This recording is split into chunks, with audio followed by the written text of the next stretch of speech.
Selamat sore rekan-rekan. Hari ini kita akan belajar satu topik yang sangat penting, yaitu risk dan money management.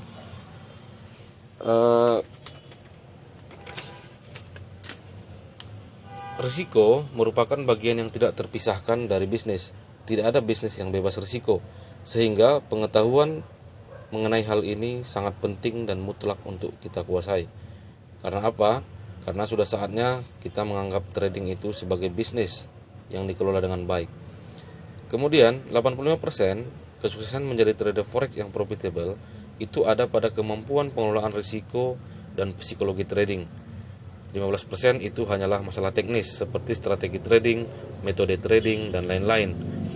Dan kebanyakan kita banyak berfokus pada masalah teknis dan mengabaikan yang 85%. Risk management adalah mutlak diperlukan jika kita ingin menjadi trader yang profitable dalam jangka panjang. Memang dalam jangka pendek kita bisa mendapatkan profit, tapi itu tidak akan bertahan hingga jangka panjang. Satu hal lagi yang penting yaitu adalah bahwa yang membedakan antara forex dan judi adalah pada penerapan risk and money management ini. Itulah kenapa ini sangat penting untuk kita kuasai dan kita pelajari. Manajemen lot ini biasa juga sering disebut dengan positioning size ya. Untuk perhitungan manajemen lot itu ada beberapa cara. Yang pertama dengan cara menghitung dari berdasarkan modal ya. Yang pertama untuk high risk, risiko tinggi, modal dibagi 5.000, itulah jumlah lotnya. Misalnya modal 100 dibagi 5.000, hasilnya 0,2 lot. Jadi jika kita punya modal $100, trading dengan 0,2 lot itu risikonya tinggi. Untuk risiko menengah, modal dibagi 8.000. Misalnya modal 1.000 bagi 8.000, hasilnya sekitar 0,12 atau 0,13. Ini risiko menengah. Yang low risk, modal dibagi 10.000. Misalnya modal $100 bagi 10.000 sama dengan 0,01. Itulah untuk risiko rendah. Jadi bisa disesuaikan dengan modal masing-masing. Akan tetapi yang paling sehat sebenarnya untuk perhitungan lot, kita menggunakan risk per trade. Konsep risk per trade, kita bisa tetapkan risiko ideal per transaksi adalah sekitar 2% per trade. 2% per trade artinya 2% dari modal kita, itulah risiko kita dalam satu transaksi. Ada yang 5%, ada juga yang 7%. Ini tergantung dari kita masing-masing. Dan ini adalah risk per trade yang ideal yang disepakati oleh banyak trader. Kisaran 2 hingga 7% itu masih aman dan sehat. Tinggal kita sesuaikan dengan performa analisa kita.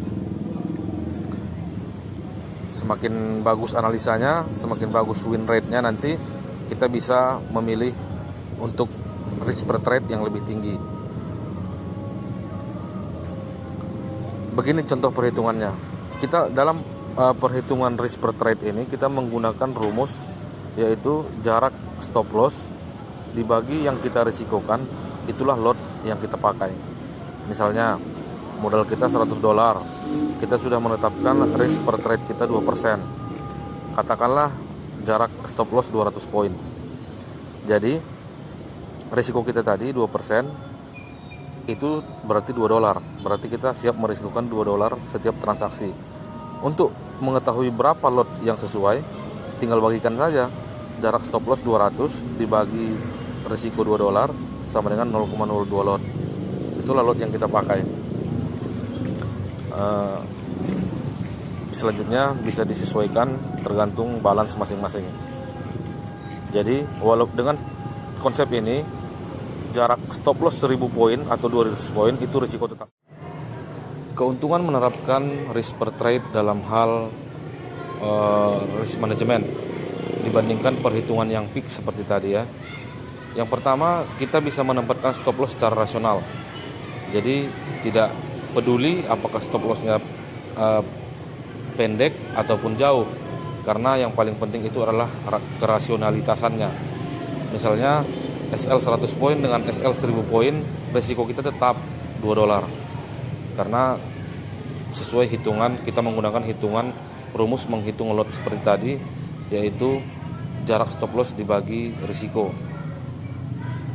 Misalnya jarak 100 poin, kita bisa menggunakan lot 0,02, risiko tetap $2. Jika stop lossnya 200 poin, kita menggunakan lot 0,01, tetap risiko $2. Begitu teman-teman. Yang kedua, risiko kita sudah fix sesuai dengan apa yang kita rencanakan. Hasil trading kita juga jelas, dan yang paling pasti adalah psikologi kita tidak terganggu, karena kita sudah tahu berapa yang akan kerugian yang kita tanggung jika posisi kita salah. Itulah keuntungannya. Selanjutnya kita akan membahas masalah win ratio dan risk reward ratio mungkin pada video berikutnya ya.